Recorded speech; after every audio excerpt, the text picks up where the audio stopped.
O governo que mais concedeu privilégios tributários foi o governo Dilma. Inclusive, foi o governo Dilma que inventou o privilégio para as grandes empresas, inclusive grandes grupos de comunicação, como a Rede Globo e outras redes de TV, na folha de pagamento, que agora o PT diz combater. Mas quem inventou foi a Dilma. Quem criou foi a Dilma. Quem enviou o projeto para o Congresso Nacional dessa desoneração desses setores foi Dilma Rousseff. Esse debate nosso que eu faltei na semana passada, o que aconteceu? A votação derrubaria o IOF, só isso. Se eu não tivesse lá, tivesse aqui contigo... Mas caiu. Se tivesse aqui, tinha caído também.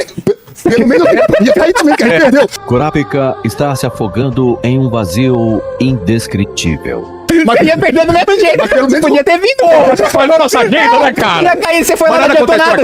Imagina se eu derrubasse o IOF e disseram onde estava o líder do PT. Tá lá no Vilela.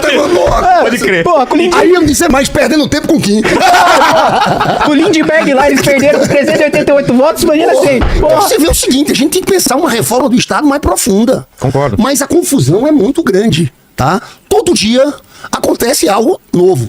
Olha, nós temos 800 bilhões de gastos tributários. São empresas que, de uma forma ou outra, conseguiram, no parlamento, desonerações, não pagam impostos. O que é que o governo está propondo? Vamos cortar linear 10%. Quando o governo apresenta tudo isso, houve uma grita. A grita do andar de cima. O cara que mora na cobertura tem que pagar o condomínio. Você acabou de falar, de alguma maneira esses empresários conseguiram esses privilégios porque tem poder de lobby no Congresso. O governo que mais aumentou esses privilégios foi o governo Dilma. Eita lapada do carro. O governo que mais concedeu privilégios tributários foi o governo Dilma. Inclusive foi o governo Dilma que inventou o privilégio para as grandes empresas, inclusive grandes grupos de comunicação, como a Rede Globo e outras redes de TV, na folha de pagamento, que agora o PT diz combater. Mas quem inventou foi a Dilma. Quem criou foi a Dilma. Quem enviou o projeto para o Congresso Nacional dessa desoneração desses setores foi Dilma Rousseff. Então, quando você fala dos 800 bilhões, parece que são os 800 bilhões que saem do bolso do pobre e vai pro rico. Eu falei pros seus dois maiores, não são para super ricos. Os dois primeiros gastos tributários, Lindbergh, o primeiro é o simples. A gente tá falando dos mais pobres. A gente tá falando de pequenas, médias empresas, sendo a gente vai aumentar 10% na tributação em cima dessas pequenas, em cima dessas médias empresas. O segundo maior gasto tributário, Lindbergh, é dedução do imposto de renda com saúde e dedução do imposto de renda com educação. Então, a gente vai penalizar ainda mais a classe média, que já paga dobrado, porque a classe média paga imposto alto, não tem educação, então precisa pagar uma escola privada, não tem saúde de qualidade, então precisa pagar um convênio. Nós vamos ter então uma redução de 10% na dedução do imposto de renda para saúde, para educação, para classe média. Isso não é super rico. Esses são os dois maiores gastos tributários. Se for para enfrentar privilégio de grande, eu enfrento, mas não é esse o histórico do PT. Agora, Kim, você não falou aqui dos bancos. Você não falou das bets, que é outra parte do projeto. Você é contra aumentar a medida provisória que aumenta a taxação dos bets? Taxação dos bancos? Você pode estar certo que esse cuidado a gente vai ter. Tô sabendo, vai. A gente não quer atingir classe média. A gente não quer prejudicar quem faz trabalho social, né? Quando o relator foi indicado, esse cuidado a gente vai ter. Porque a gente acha que esse momento é o momento de fazer uma justiça. Eu vou responder muito rapidamente o que ele me perguntou, dizendo que em relação a bet, não tenho nada contra, né? Pode fazer a tributação. Em relação a banco, não vai mudar nada. Por quê? Se a gente mantém o oligopólio dos bancos, como sempre existiu, e inclusive os presidentes de Banco Central indicados durante os governos petistas sempre mantiveram o mesmo oligopólio bancário, desde Lula 1 até hoje. E lembrando também, né, Lindbergh, você tá falando aqui sobre privilégio, sobre os super ricos, sobre os banqueiros, mas Lula lá atrás colocou o Meirelles de presidente do Banco Central. Por favor, me ajuda. Né? Um banqueiro, um representante do sistema financeiro. Então, se você aumenta o tributo sobre os bancos, sem você quebrar o oligopólio, o banco simplesmente vai repassar isso para a taxa de juros. Hoje, não é à toa que o pobre paga 400% na taxa de juros no cartão de crédito rotativo. Por quê? Porque não tem concorrência. O banco cobra quanto quer. Eles combinam entre si, com a anuência do Banco Central. Aliás, o Banco Central hoje, sob Galípolo, indicado por Lula, autoriza, não vê problema, no Banco de Brasília, no BRB, comprar o Banco Master, que tá cheio de pilantragem de maracutaia lá dentro, comprando título podre, precatório, empresa em recuperação judicial, e aí a gente utilizando dinheiro público do Banco de Brasília para cobrir o rombo, né, da roubalheira que foi feita no Banco Master, e o presidente do Banco Central, indicado por um petista, então deveria ser o cara que ia enfrentar o mercado financeiro, devia ser aquele cara que ia enfrentar os ricos, enfrentar os bancos. Afinal, o Lula reclamava do Campos Neto dizendo que ele era representante dos bancos, dos ricos, etc. Indicou o Galípolo, agora até você critica o Galípolo. Agora diz que ele tá adotando a mesma política do Campos Neto, mas e aí? Não foi o Lula que nomeou? O Lula nomeou errado? Nomeou mal? Meu Deus do céu, não sobrou nada. Uma pergunta que eu quero fazer é o seguinte, Lindbergh. Dentro da sua lógica de cortar privilégio, dentro da sua lógica de fazer enfrentamento aos ricos, o PT, na legislatura passada, votou a favor do aumento do salário de deputado, senador, presidente e ministro.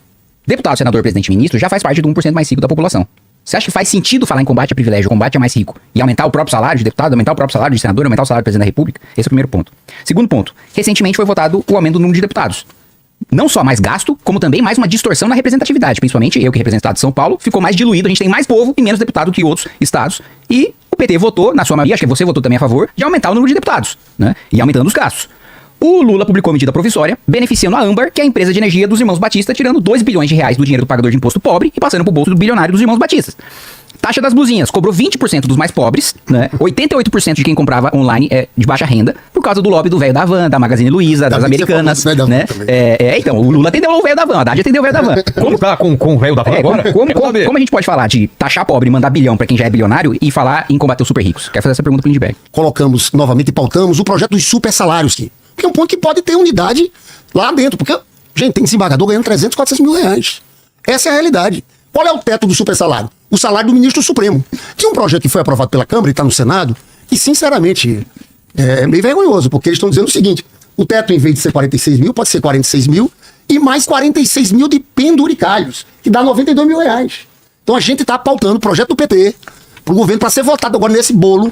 A questão do super salário, nós temos que enfrentar isso. Vilela é um lobby muito grande. Chega na hora lá, em 2 dias, quando o governo apresentou, o Haddad apresentou, lobby do Ministério Público, lobby do Poder Judiciário. Então eu acho que esses pontos aqui são pontos importantes de combate aos privilégios. Vou falar das blusinhas. Se tem um brasileiro que foi contra aquela taxa das blusinhas, foi o Lula.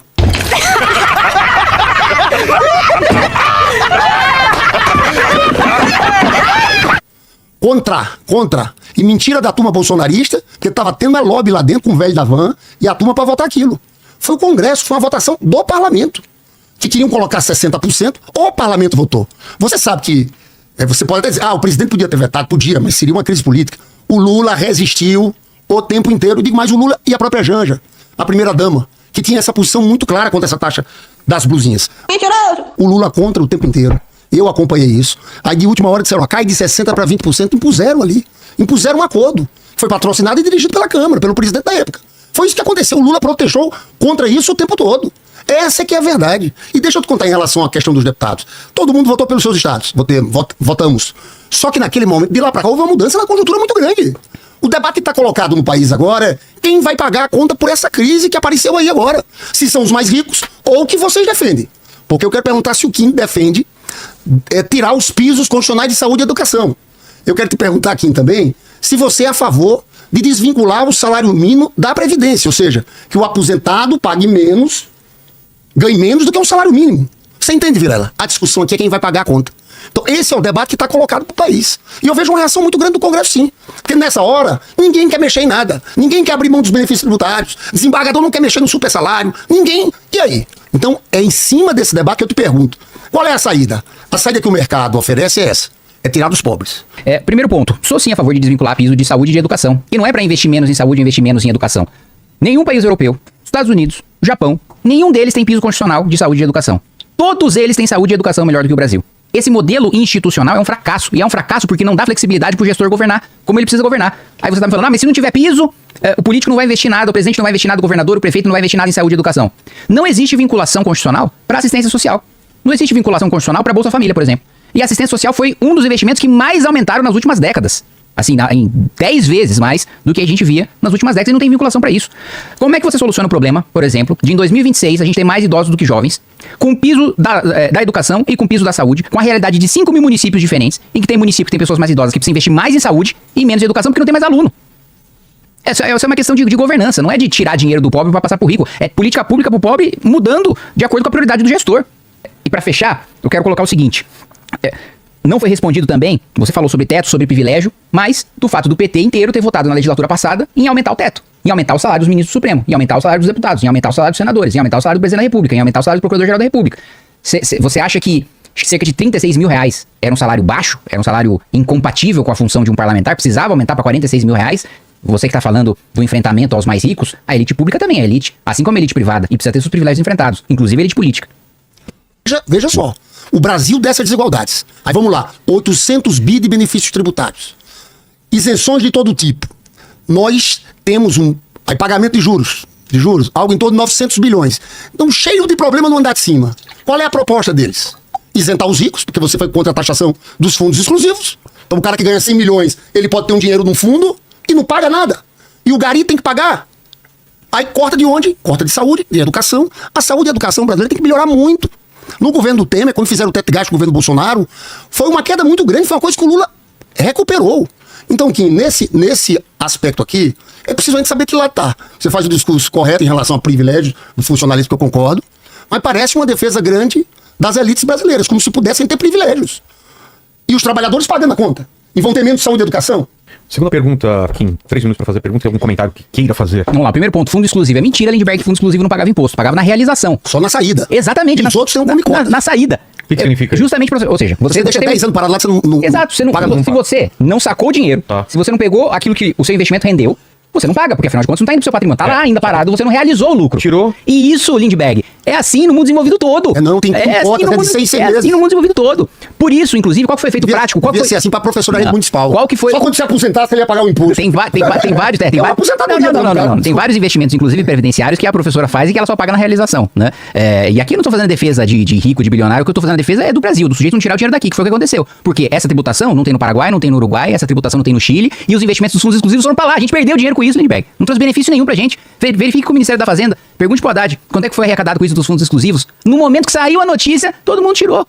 Todo mundo deixou de fazer investimento no Brasil. Então não adiantou absolutamente nada. Outro ponto. Você falou, olha, quando o Temer colocou o teto, foi um desastre pra saúde e pra educação. Eu lembro que colocavam como a PEC do apocalipse, né?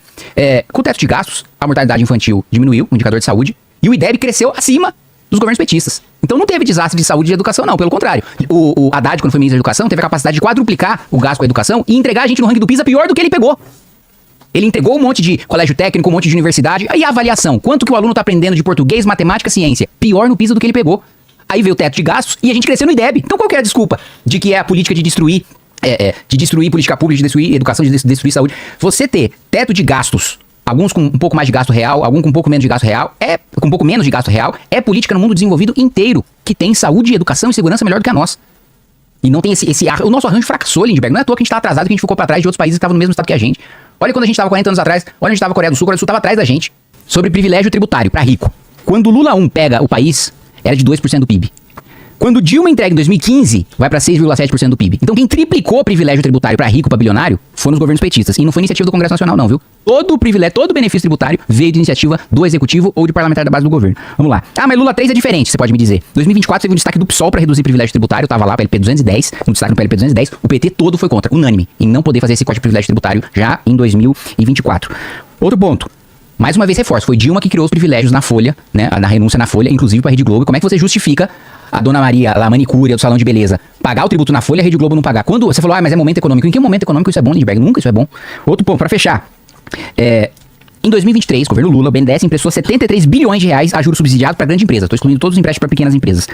Como é que você pode falar em combate aos mais ricos quando o governo Lula tá tirando dinheiro do pobre, se endividando ao juro caro, que você critica, inclusive 15%, pra emprestar dinheiro barato pra bilionário, 73 bilhões de reais? Essa é a minha pergunta. Como fazer essa defesa quando vocês estão fazendo tudo isso pra bilionário? Você sabe quantas pessoas, quando o Lula assumiu, estavam passando fome, pelos dados da Unesco, com insegurança alimentar? 33 milhões de pessoas. Nós já tiramos 24 milhões. Isso aqui são números. Em relação a número, viu, Kim? Eu não sou deles que é lá, tem uns que levantam qualquer número. Mas essa é a trajetória real. A vida do povo mais pobre está melhorando aqui no país. Em relação, você faz um discurso contraditório em relação aos benefícios tributários. Você diz, foi a Dilma que criou. Verdade, a Dilma criou uma parte. Tem um probleminha, tinha um sujeito chamado Eduardo Cunha, que ela mandou X de desonerações, virou 3X. Ela depois quis tirar, porque era para determinada conjuntura econômica. Aí você critica lá, e agora não quer votar no corte linear dos benefícios tributários. Mas quem disse? Ah, você no começo. Eu votei na renúncia para as grandes empresas. Agora, veja, eu não votei com oposição, não. Então eu votei para terminar com o privilégio tributário. Então, boa. Vamos estar juntos nessa, entendeu? Então, eu acho que esse debate aqui é um debate central para a gente tirar o país dessa paralisia. Porque nós temos um certo impasse. Sim. Um certo impasse político. Eu espero que na próxima semana a gente consiga retomar as votações. Foi votada a urgência. Impactar. Foi votada a urgência de um projeto de lei complementar sobre benefícios tributários, que em tese, escolhendo um relator, a gente pode votar na próxima semana ou na outra semana, desde que tenha um acordo. Então veja, a gente vai ter que resolver uma situação fiscal. Tem esse dos benefícios tributários, tem a medida provisória que cobra dos bancos, que cobra das BEDs. Esse debate das BEDs é um debate que eu quero ver, viu? Porque muita gente contra, então cada um tem que se posicionar, né? Então eu espero que a gente consiga votar essa medida provisória e consiga também votar esse corte linear dos benefícios tributários. Vamos lá, antes de responder o Lindbergh, eu quero ressaltar as duas principais perguntas que eu fiz, Lindbergh, você não respondeu. Primeiro, em que momento, em qualquer momento da economia, é bom eu tirar o dinheiro do pobre para dar privilégio fiscal pra Globo? Em que momento? Você falou, não, no momento da economia que a Dilma criou era bom. Em que contexto isso é bom? Isso você não respondeu. Outra coisa que você não respondeu. Daqui a pouco. Outra coisa que você não respondeu.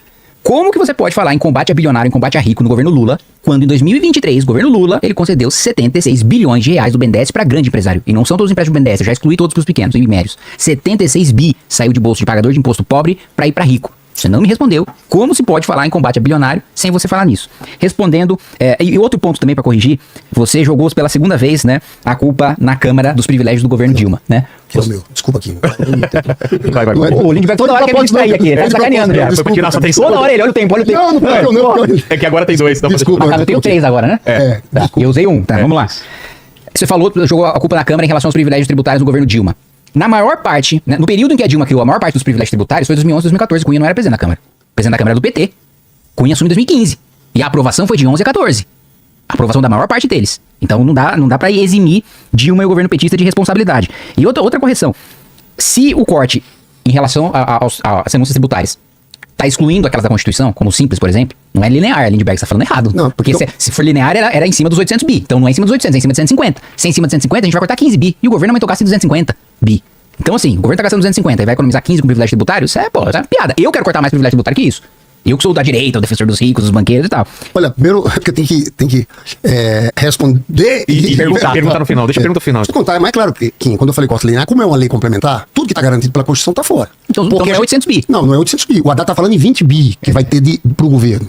Com esse corte, o que é uma vitória. Veja bem, falou 800. Porque PEC, 800 bi são todos os benefícios tributários, tem razão. Se o PT combate bilionário, se o PT combate grandes empresários, se o PT combate os mais ricos, por que então grandes empresários como Odebrecht, Andrade Gutierrez, Camargo Correia, OAS, UTC Engenharia doaram para a campanha da Dilma em 2010 e 2014? Tentando me enganar, né, espertinho? Se o PT enfrenta grandes empresários, por que grandes empresários financiam o PT? É meio esquisito isso pra mim.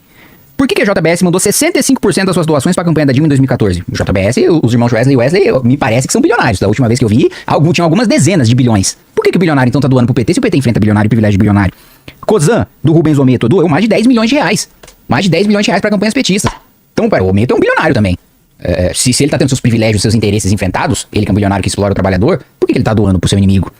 Cutrale, Ambev, Vale, Queiroz Galvão, MRV, todas fizeram grandes doações generosas, milionárias pro PT. Então como que aquele que tá tendo seu privilégio atacado pelo PT tá doando dezenas de milhões de reais pro PT? Eu nunca recebi um centavo do Ometo, nem conheço esses donos dessas grandes empresas, nunca nem vi pessoalmente, nem de longe eu vi, né? Muito menos receber algum dinheiro pra minha campanha. Se eu tô defendendo o interesse deles, então, gente, tá errado, viu? Tá faltando pingar aí. Porque eu tô defendendo o interesse dos bilionários, os bilionários não estão me ajudando em nada, né? Tô mandando dinheiro pra campanha do PT. E pra fechar, essa é uma pergunta, né? Do porquê. Como que o PT pode fazer enfrentamento a bilionário e são os 3, né? Você são 5:40 minutos. É a resposta. Eu tô respondendo já. Caramba, a gente tá perdido também, né? Vocês estão perdidos hoje. É a resposta. É a resposta? Então, ótimo. Então vamos lá. Então eu quero reforçar, né, que é uma contradição você dizer que tem esse enfrentamento a bilionário e bilionário fazer todas essas doações pro PT. Aliás, hoje, né, viu uma meia dúzia de tonto aí do MTST do Boulos, amigo de vocês agora. Antes ele, quando ele era candidato a presidente, ele batia no Lula. Aí depois ele sossegou, foi pra base e agora não bate mais no Lula. Agora ele é da área lulista do PSOL, né? Invadiram lá a sede do Itaú hoje e o PT também disse que enfrenta os grandes bancos. Mas o Itaú nunca teve tanto lucro quanto o governo Dilma, 110 bilhões de reais. Então, peraí, lucro, não tô nem falando de faturamento, hein, Diverso? Tô nem falando de... Depois que eles pagaram todos os funcionários, todos os seus gastos, todas as suas estruturas, eles embolsaram 110 bi. E esse privilégio todo? Durante o governo Dilma, eles batendo recorde de lucro. Cadê o enfrentamento? E pra fechar, eu quero colocar o seguinte. Eu vejo, Lindbergh, você reclamando muito sobre emenda parlamentar, sobre o orçamento que o Congresso sequestra do Executivo. E eu concordo com você. Pra mim, emenda parlamentar não tinha nem que existir. Em um país sério, no mundo desenvolvido, não existe. Não existe em Europa, não existe nos Estados Unidos. Estados Unidos e Europa existe, aliás, e é chamado de barril de porco, de tão vulgar que é um parlamentar que vive de levar dinheiro pra sua base. Mas em 2019, durante o governo Bolsonaro, o PT votou inteiro, com exceção de do Pedro Kizai, votou inteiro a favor de emenda impositiva de bancada, para colocar na Constituição e sequestrar o orçamento. Depois, em 16 de agosto de 24, você tuitou: STF formou maioria para restringir a emenda PIX e as emendas impositivas. A decisão foi do ministro Flávio Dino para aumentar a transparência do orçamento. Parabéns, STF. Quem criou a emenda PIX foi a Gleisi Hoffmann. Ela é a autora da emenda constitucional da emenda PIX. Olha, em relação ao Itaú, Quinto, deixa eu só falar uma coisa. Teve um período que tinha financiamento privado de campanha. Ajudavam todo mundo, mas, na verdade, eu vivi muito no Senado aquele processo do golpe, que eu considero golpe contra Dilma. Houve uma coalizão econômica e política ali, porque queriam implantar um outro projeto. Então você citou o nome de um bocado de gente aqui, que não é verdade, que são mais simpáticos a gente já sentiu o peso dessa elite econômica contra um projeto de inclusão social. Mas doou milhões pra vocês. E vai ver do outro lado. Vai ver quanto é que tinha ajudado a campanha do Aécio. Era o modelo que existia de financiamento. Vai atrás do outro lado. Foi mais pra vocês. Foi. JBS 65% foi pra vocês. Eu duvido. Tem alguém... Mostra. Ó, tem participação, tem gente dessa aqui que você citou, não quero entrar no nome, teve participação ativa no golpe pra tirar a gente do poder. No golpe contra Dilma. Agora, vamos lá, você falou do Itaú. Então vota na proposta nossa. Quer dizer, Itaú, você tá ganhando muito dinheiro, você é banco. Nós estamos capitalistas, vai continuar ganhando muito dinheiro. Só que, agora os juros sobre capital próprio, que é uma espécie de isenção que você tá tendo, não vai ser desse jeito. Sabe quanto é que só isso aqui a gente pode aumentar de arrecadação? 5 bi. É melhor fazer isso do que tirar do aposentado. É melhor fazer isso do que tirar da saúde e da educação. É esse debate que eu vejo.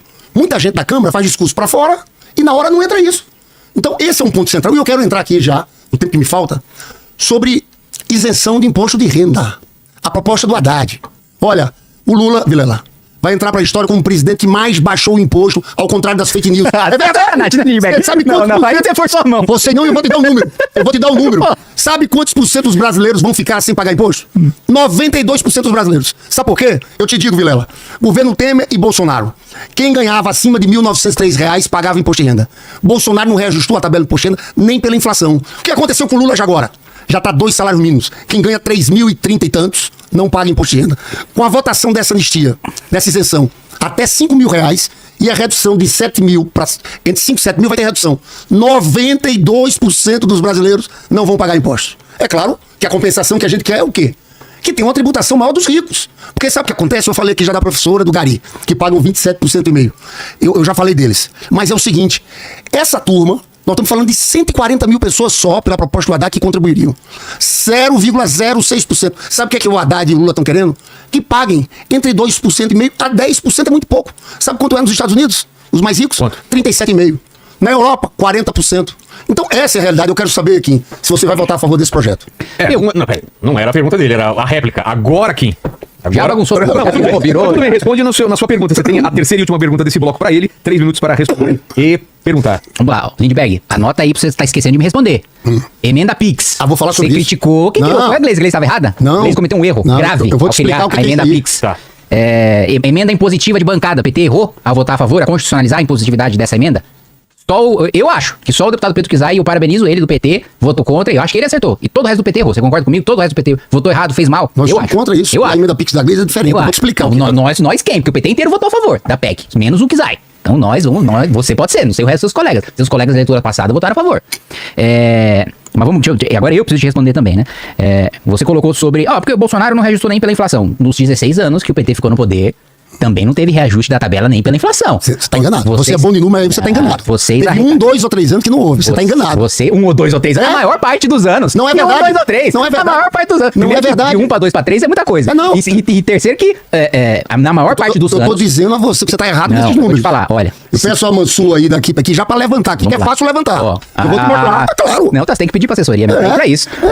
Vou te mostrar que mas você eu tá vou te dizer o seguinte, o cálculo da receita mostra que nos governos petistas, a não atualização da tabela do imposto de renda fez com que aumentasse a arrecadação real em 600 bi. Ou seja, teve aumento de imposto real de renda e vocês colocaram 600 bi no caixa do governo, no bolso. Aí agora que vocês estão vindo com esse projeto, eu vou votar a favor da isenção? Vou votar a favor da isenção.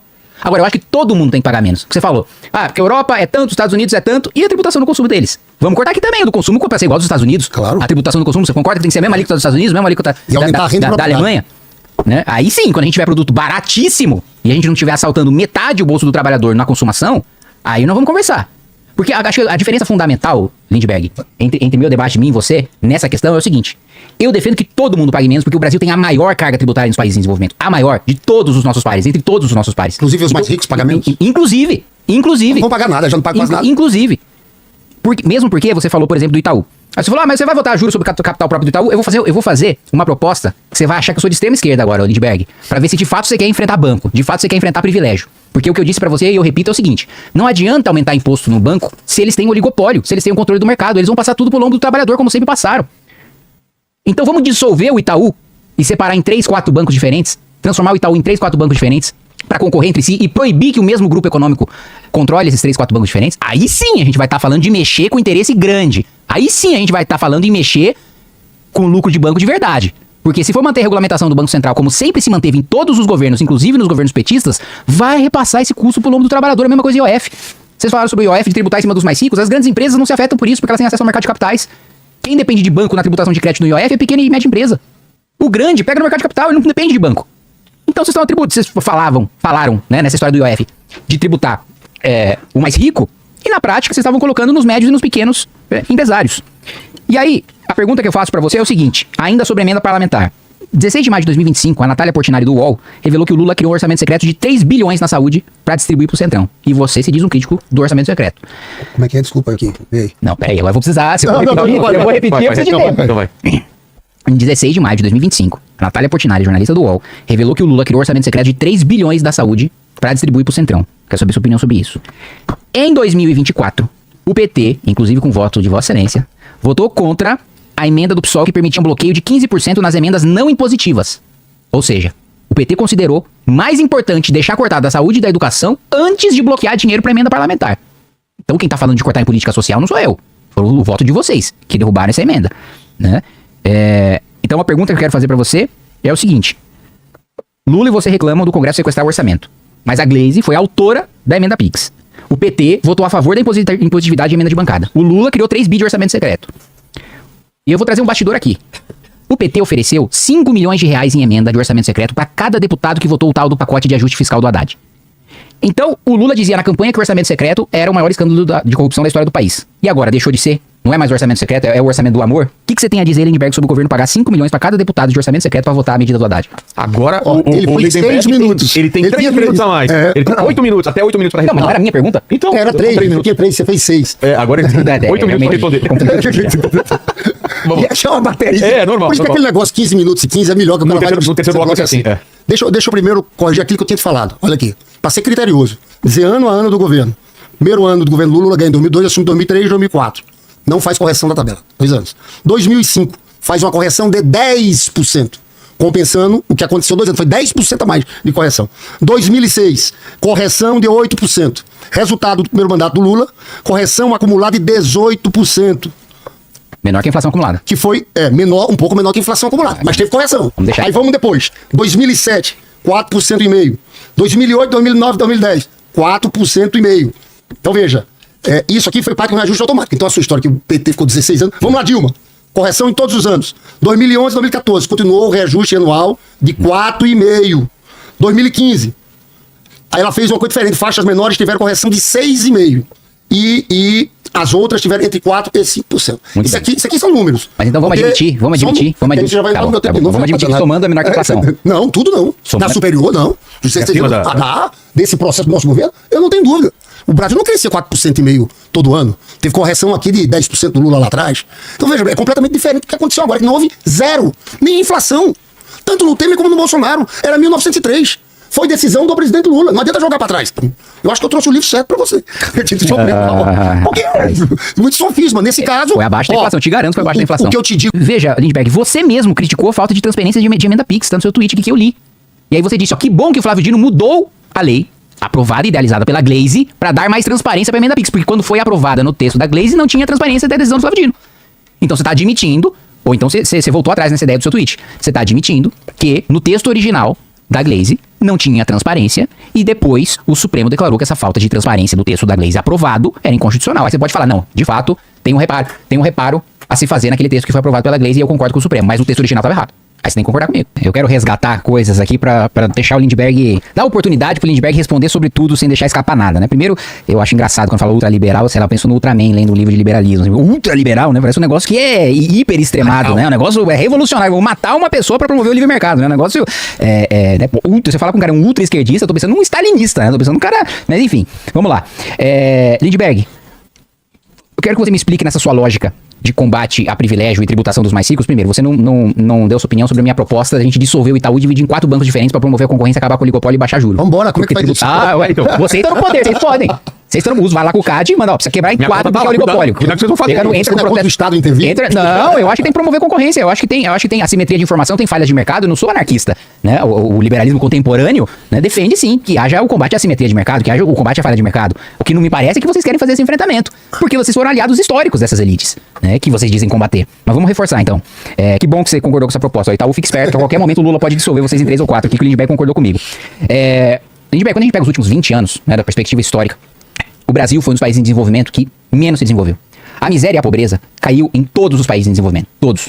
Não teve nada de especial no Brasil nesse sentido. Pelo contrário. Aqui, quando a gente faz um paralelo com outros países em desenvolvimento, teve uma das menores quedas proporcionais.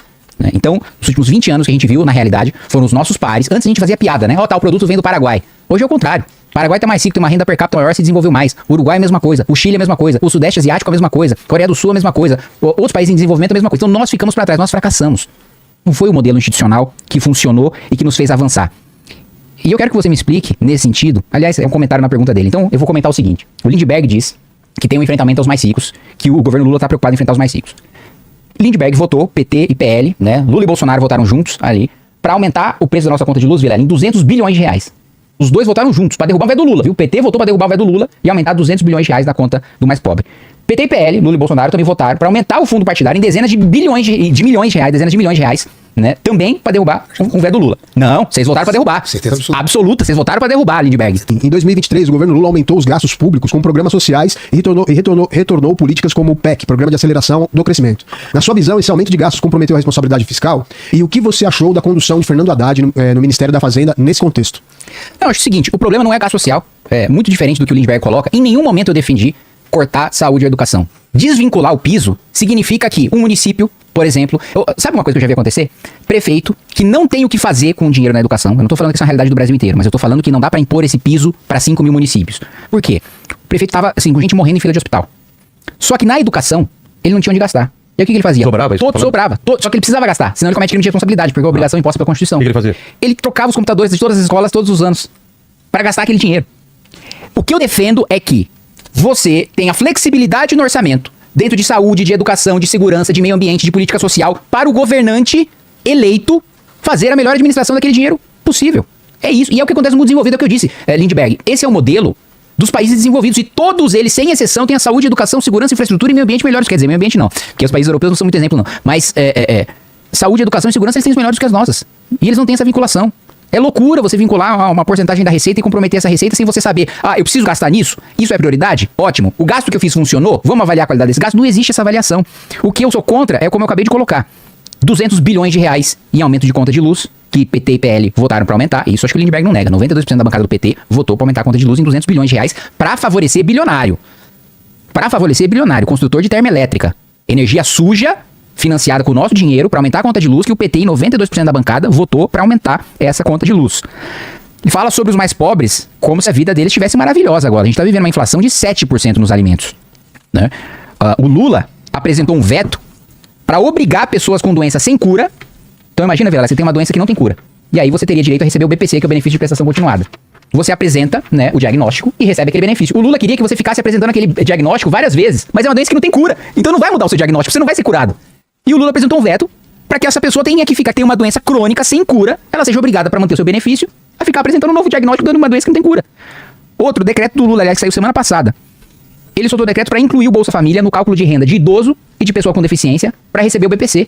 Então o cara é pobre, miserável, recebe o Bolsa Família, só que para ele receber o BPC sendo idoso ou pessoa com deficiência, a renda da família dele tem que ser 1/4 do salário mínimo per capita, no máximo. E aí o Lula incluiu o Bolsa Família nesse cálculo, Lindbergh. Isso é cortado social. Você colocar o Bolsa Família no cálculo da renda da família para receber BPC, como que matar idoso e portador de deficiência de fome é você beneficiar o social? Foi isso, o decreto do Lula saiu semana passada. Não foi projeto de lei, não foi votado pelo Congresso Nacional, não é culpa nem do Centrão aqui, que é o que eu combato dentro da Câmara dos Deputados, mas nem neles você pode jogar essa culpa. Foi um decreto, foi um ato unilateral do presidente. Então, a minha avaliação é o seguinte: o modelo de arcabouço fiscal é um fracasso, e é um fracasso porque ele obriga, o próprio governo se obrigou a gastar mesmo em momento de crise. Se o PIB amanhã, Lindbergh, cair 10%, o governo é obrigado a aumentar gasto em 0,6 real, que foi o modelo de arcabouço que vocês aprovaram do Haddad. Ou seja, a gente vê na pior crise possível, a gente é obrigado a gastar mais. E aí o que acontece? Esse modelo, aprovado pelo PT, pelo Haddad, do arcabouço, em 2027 vai fazer com que 100% do orçamento seja obrigatório, ou seja, tem R$0, não tem nem um centavo para política ambiental, que não é obrigatório pela Constituição, não tem um centavo para infraestrutura, que não é obrigatório pela Constituição, não tem um centavo para farmácia popular, que não é obrigatório, não tem um centavo para Minha Casa Minha Vida, não tem um centavo para ProUni, não tem um centavo para FIES. E aí o Lindbergh vai me dizer que esse é o modelo de arcabouço que preserva o social? A gente não vai ter um centavo para nenhum desses programas que o governo vive utilizando de vitrine em 2027, e esse é o modelo bom a ser seguido? Comentários. Olha, Kim, como eu tinha te falado, você se equivocou novamente. Nessa questão de aumentar o fundo, a gente votou para manter o veto, tá? Em relação à conta de luz, Kim, ninguém mais pro governo Lula tá contra aquilo.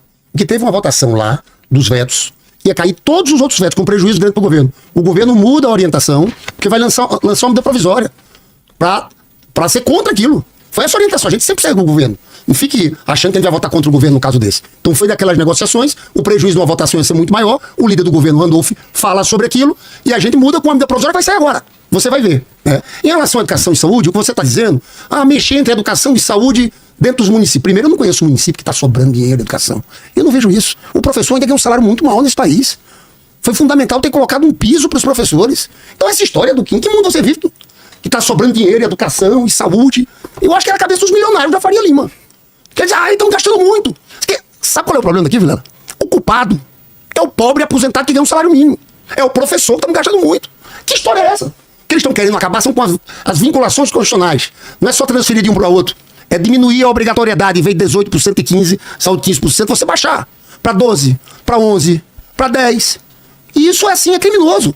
É isso que ele não concorda. O debate aqui é um debate muito bom, que é um debate franco sobre que saídas. No fundo, o grande projeto dele é aposentadoria, salário mínimo, saúde e educação. E a gente está querendo jogar para andar de cima, mostrando que tem muita desigualdade, que tem que fechar a conta do outro jeito. Quer te dizer que esse decreto do BPC, Bolsa Família, eu fui atrás, isso aqui não muda rigorosamente nada, não vai tocar em uma pessoa, tá? Na próxima semana a gente vai explicar. Isso que ele falou. Isso que ele falou, não vai mudar nada. O decreto foi para se ajustar a uma lei, não vai tocar em uma família mais. Podemos fazer o debate segunda-feira ou terça-feira lá em Brasília. Eu fui atrás disso aqui. Entendeu? É que às vezes vocês veem uma coisa... O decreto não inclui o Bolsa Família no cálculo do BPC. Tem? Não, mas não vai pegar. Eu te mostro, te garanto, nós temos certeza e convicção disso. Então me garante. Você falou do Haddad, eu acho que o Haddad, que você não respondeu a pergunta, que perguntaram sobre o Haddad. Você não... Falei do arcabouço.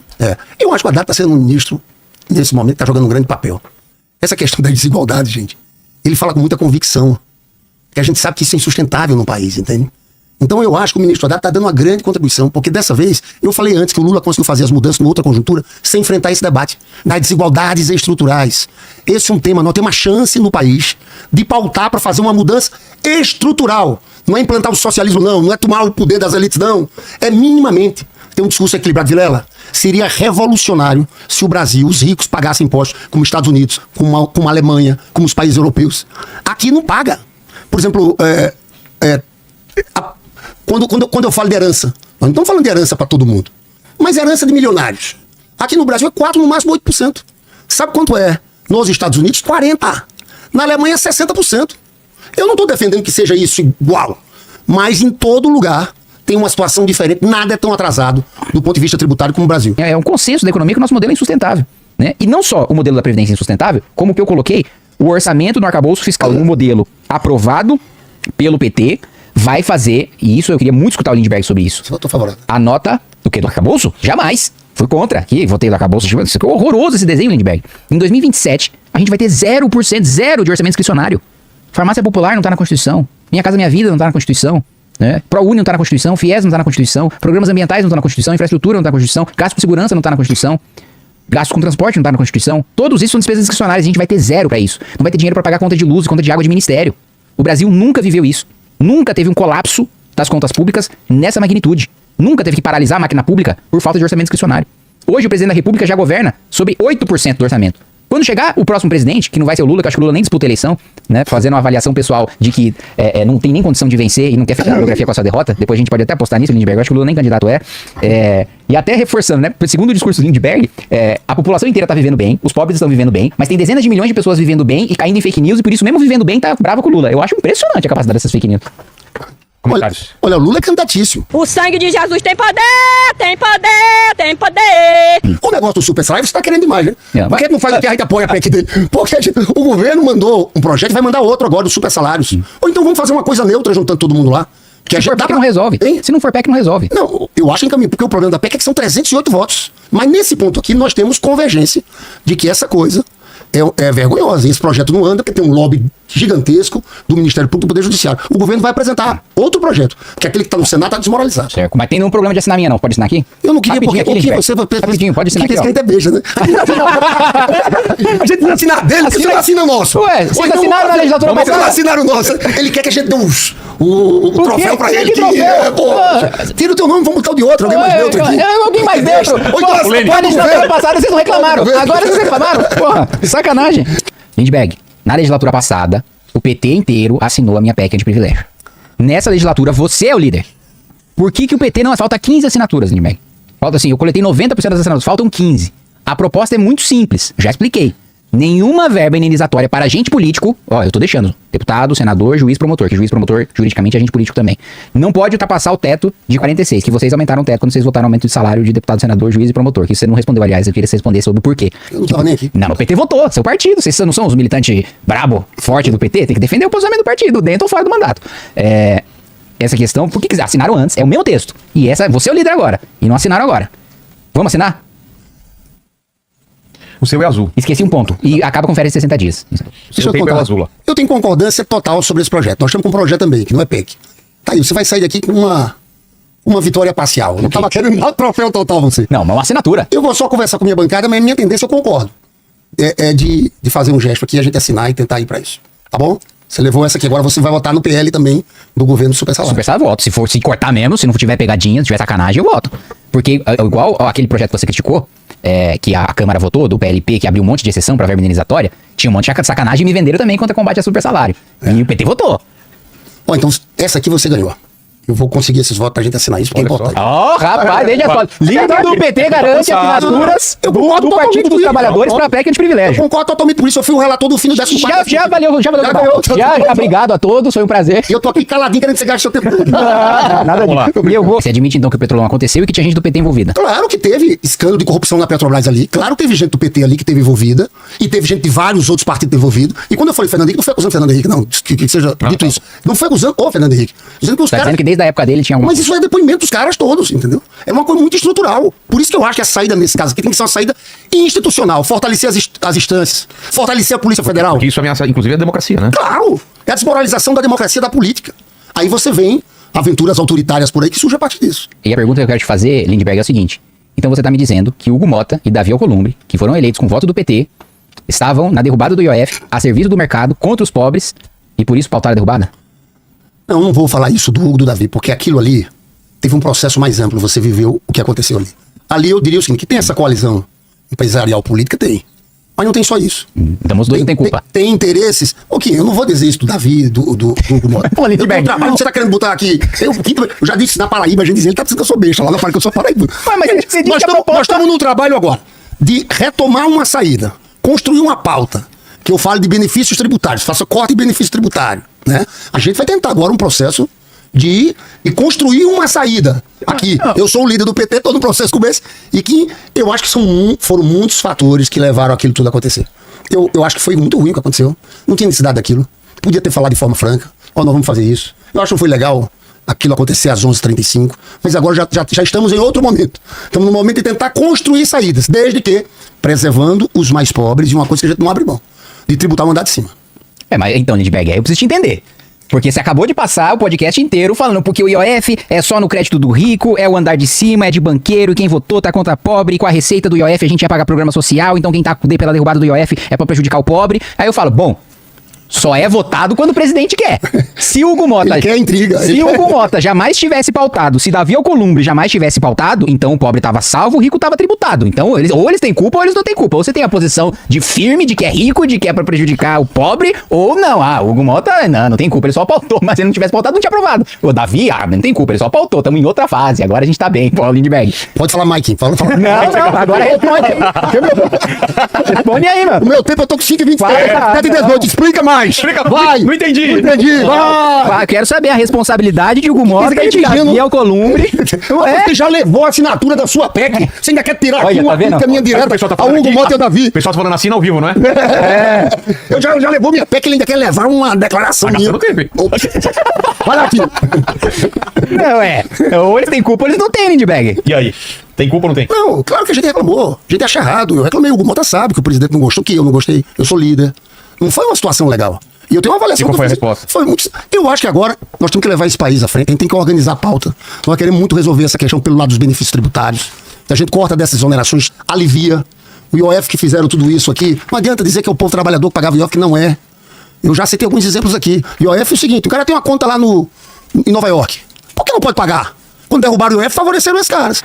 O cara que tem um negócio chamado que é um fundo, um seguro VGBL, que é um seguro de vida que você recolhe, ainda em vida. Aquilo virou, por ter uma baixa tributação, virou um investimento. Ali está se cobrando pro cara nesse ano que tem investimentos, aportes de mais de 300 mil reais, no próximo ano de 600 mil reais. Entendeu? Então, eu acho que foi feito de uma forma que a gente já explicou. Eu acho que tem esse interesse empresarial, tem tudo, mas a gente quer achar um caminho para resolver essa situação fiscal agora. Queremos votar antes do recesso dos próximos 15 dias. O projeto de isenção de imposto de renda, um dos projetos mais importantes. O que em Rio aqui, mas na verdade, 92% dos trabalhadores brasileiros vão estar isentos de imposto de renda, né? E isso é verdade, em vez do que eles falam taxade, na verdade não houve na história do país, eu vou dizer, um governo que criou uma situação de tamanha redução de impostos para a maioria do povo Não brasileiro. é possível, Lindbergh. Você subestima meu poder. Não é, você não fica nem vermelho. Preocupado com o meu tempo, Não, eu não é falo três possível. Não fale que- Não, como que você diz? É o verdade. governo Lula 3 foi o governo que mais diminuiu o imposto. O governo, 92%, governo, calma, você tá falando de uma medida e o trabalhador vai continuar pagando o imposto de consumo mais caro do mundo Não é aqui. só uma medida não, já foram tomadas outras. Foram 15 aumentos de impostos. Eram 15. 1.903 reais que as pessoas pagavam. Hoje já está 2 salários mínimos. Já está 3.036. Aí eles reclamam quando a gente tenta aumentar impostos mais ricos. Fundo exclusivo que você votou. É isso. Isso aqui livrar a cara dos Não tem milionários. sentido eu pagar o imposto antes de realizar o lucro do meu investimento, desincentivando o investimento. O investimento gera aumento de produtividade gera emprego e renda pro pobre. A mesma coisa o IOF, expliquei pra você. Não mexe com o grande, porque o grande vai pro mercado de capitais. O grande não depende de banco. Quem depende de banco é o médio e pequeno. E você mesmo falou que na tributação indireta, quem paga é o consumidor final. IOF é tributação indireta, não é direto o IOF. Você tá tributando crédito e dizendo que quem vai pagar é o banco. Não, quem vai pegar é o usuário do crédito. É a mesma coisa dizer que eu vou tributar o pão e quem vai pagar o imposto é o padeiro. Não, é o cara que tá comprando pão. É um imposto regulatório, não pode arrecadar. Não é Quer verdade. dizer isso, imposto regulatório não pode arrecadar. Agora explica aí. Não, você que levantou. Peraí, não, para o tempo. Pra explicar. Eu perguntei que é isso. É uma dúvida minha. Não. Tá roubando tempo pro Lindbergh? Não, o que é isso? Eu não perguntei. Ele levantou, ele explique. Não, e gasta o tempo dele. Não. Eu culpa dele que ele já tá com uns 4 minutos de desvantagem. Azar dele. Então não explica, vambora. Gente, veja só. Se um homem não sabe administrar o próprio tempo, vai administrar o seu país. Aí, ó. Meteu essa O tempo dele é solto, Lênin. Porra, segurando o tempo dele. Ô, Lênin. Eu agora, pessoal que tá assistindo em casa, desculpa, eu vou ficar literalmente calado por uns 3 minutos, aguentando um time e me contendo. Vamos lá aqui. Pode falar durante 3 minutos. Não, eu acabei de, assim, o Lindbergh não rebateu um ponto do que eu falei, de que não afeta o grande, porque o grande tem acesso a banco. O pequeno e o médio que não tem acesso a banco, não tem acesso ao mercado de capitais. O pequeno e médio não tem acesso ao mercado de capitais, ele não tem capital aberto, ele não tem ação em bolsa, ele não consegue ter o financiamento barato. Porque a empresa grande, eu compro a ação do Google. E aí, quando eu tô comprando a ação do Google, o Google não precisa pegar o empréstimo do banco, porque ele tá se financiando com o dinheiro da minha ação, ele tem acesso ao mercado de capitais. Você, eu não vou lá na B3 e compro uma ação do Inteligência Limitada, porque você, coitado de você, você não tem, você não é um bilionário que vai lá e vai abrir o Inteligência Limitada em bolsa. Então, o que você vai quando você precisa de dinheiro? Você vai pro banco. O que você faz quando você precisa de dinheiro? Você vai pro banco. Isso. E aí, no banco, você vai pagar mais caro. Pô. Vem cá, você disse que não tem nada a ver com o povo mais pobre, não tem nada a ver com isso. Então me explique. Já que Como você não é tem nada a ver já com o que povo mais pobre, ele Você vai- é tão inteligente, como é que o cara que transfere dinheiro pra uma conta no exterior? Não é Você- transferência de não, conta pro é. exterior, é tomar empréstimo num banco. Não, não é só isso. Eu tô falando a você. Mas não tô falando que é só, tô falando que é também. Eu tô falando do IOF que você paga mandando dinheiro pro exterior. Você acha que isso é o povo? Conversa é essa? VGBL é o povo? É investidor, cara. Conversa é, e o ninguém é povo- besta, não, não. peraí também, né? Ninguém Aí- é besta aqui, não. A classe média investe em VGBL também, tá? Não é o bilionário, não é o grande. O que é Pagar porque VGBL? é professor da rede municipal. gente. Eu gasto meu tempo pra explicar, né, safado? Tô brincando. A classe média investe em previdência privada. Aí vocês estão querendo meter a mão na previdência privada. Então o sistema previdenciário já tá quebrado. Nós Aí, estamos falando de 50 mil por depósito, acima de 50 mil, nesse ano, no próximo ano, 100 mil. o cara guardou dinheiro pra aposentadoria dele, pra velhice. Ele ainda foi obrigado a contribuir pro INSS, sabe que não vai conseguir se aposentar porque o sistema tá quebrado. Aí quando ele paga uma previdência privada, vocês vão lá e metem a mão? Deve ser um pedreiro que tá botando 100 mil a mais, né? É isso. Sou de classe tem média, uma conta pra ô, fechar. Lindbergh. Aí você quer tirar a aposentadoria quer tirar o salário mínimo dos aposentados Porque pra não é- fechar essa conta. Não é tirar salário mínimo de aposentado, é você promover o crescimento real da economia pra todo mundo ganhar mais. Não tem vinculação de salário mínimo pra aposentadoria nos Estados Unidos, o aposentado de lá ganha mais. Não tem vinculação de aposentadoria e salário mínimo no Japão, o aposentado de lá ganha mais do que o nosso. Então, não é uma equação diretamente proporcional como você tá colocando, senão era só a gente vincular o nosso orçamento a tudo. Vamos deixar 100% do orçamento vinculado na Constituição. Vamos colocar lá, 30% da receita corrente líquida é pra segurança pública, 20% da receita corrente líquida é pra infraestrutura. E vamos vincular o orçamento inteiro, não vamos deixar o presidente governar sobre nada, e nem vamos precisar mais eleger presidente. Só deixar a Constituição automaticamente gastar sozinha. E aí? Tô muito interessado. E Fale você mais. continue me Fale explicando. mais. Não, me explica como é que faz assim. Vincula 100%. E aí, governa como? Se envolva mais, se você der. Não, e aí, vincula 100%, governa como? Ou joga uma questão pra ele responder. E aí, Lindbergh? Hã? Não, ok, eu cheguei numa situação aqui que eu tenho que de fato deixar você falar. Não, então eu vou fazer uma pergunta pra você. Pode, vai lá. Você vivia criticando o Roberto Campos Neto. Falando que ele era agente do mercado, que ele tava cobrando juros escorchantes, que tava explorando o povo, tava a serviço do sistema financeiro, bababi, bobobó. Ixi, caiu. Agora, vem o Galípolo, nomeado pelo Lula, a maior parte da diretoria do Banco Central nomeada pelo Lula, vocês têm maioria do Copom pra aprovar o que vocês quiserem. Se vocês quiserem reduzir o juro a zero, vocês reduzem no Copom. Vocês nomearam a maior parte dos diretores. Vocês têm maioria e o presidente. Agora o Galípolo continua aumentando a taxa de juros, inclusive aumentou para além da expectativa do próprio mercado.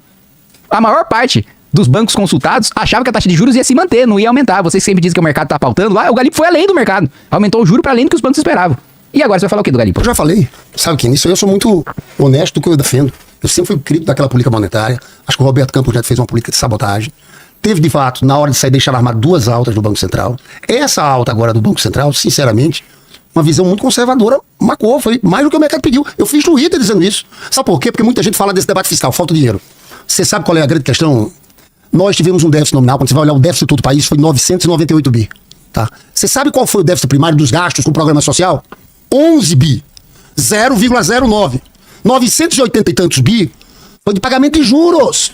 Aqui tem uma coalizão dos seus amigos do mercado que tem uma turma no Brasil que ganha muito dinheiro com rentismo. Isso aqui é uma verdade. O cara, hoje você abre uma padaria, você tem uma trabalheira, você investe num título de dívida pública atrelada à Selic, você ganha 15% menos a inflação. 9% e tanto sem fazer nada. Então eu tenho essa posição e declarei essa posição publicamente. Mas olha, vê o que você acabou de me falar, Lindbergh. Você falou, Roberto Campos tinha uma política de sabotagem, porque aumentou a taxa de juros. Aí quando você vai falar do Galípolo, você fala, o Galípolo foi muito conservador. Bom, porém, um fez exatamente a mesma coisa que o outro. Porque um era bolsonarista querendo sabotar mesmo. O Galípolo eu não acho que é sabotagem. Não. Mas é uma tá fazendo posição errada. exatamente a mesma Não, mas não é coisa. sabotagem. E um é sabotador, Você entendeu? o outro é conservador. Mas tá fazendo a mesma coisa, Lindbergh, não tá? Tá. Então foi até além. Então como que um é sabotador e o outro Porque é um era conservador? bolsonarista e queria atrapalhar o Lula. E o outro não. é lulista. Esse tá com uma visão que eu considero conservadora. Mas não creio que ele tá fazendo sabotagem deliberada como fez o outro. Você me Enfim, entendeu? O outro é bolsonarista, tava sabotando. Esse faz a mesma coisa, até aumenta o juro até mais do que o outro. E aí esse é conservador. É isso aí, Lindbergh. Vamos para o final, então. Tá olhando pro seu assessor aí. Ô, Kim, você tem 2 O Kim foi mais habilidoso na administração aqui do tempo. Opa! Mas, 20 segundos para agradecer, só para mas agradecer a eu mim. quero dizer que foi um debate bom, cada Sim, um alto tendo sua nível. posição, entendeu? Sim. E foi construtivo. Eu não conhecia todas as posições tuas aqui nessa questão do privilégio, a gente pode Isso é avançar bom. também, tá? Foi bom e vamos em frente. Foi. Depois, redes sociais e site e tudo mais. Agora finalizar, então. Você tem 20 Vamos lá, segundos primeiro eu vou pedir pra minha equipe fazer um corte quando o Lindbergh fala que eu fui melhor na administração. Aí corta a parte do tempo. Só pra gente ter um Aí fica recorte. só o- Só pra ter um recorte do Lindbergh falando que eu sou melhor na administração. E dizer também, agradecer o Vilela, agradecer o Lindbergh pelo debate. Acho que ficou muito claro aqui que o Lindbergh não quer falar do Galípolo, nem do Gumota, nem do Alcolumbre. Mas eu vou. Só porque não pode falar agora. Não pode falar, ele tá preservado. Aí, mas nem se ele tivesse o tempo, ele não ia usar também pra falar dessas 3 coisas. Ele teve e não quis falar, então agradeço. Redes sociais, site. Agora O Lindbergh tava assim, ó, não tem pra acabar. ele tava tipo virado do ano Réveillon, né? Faltou só estourar.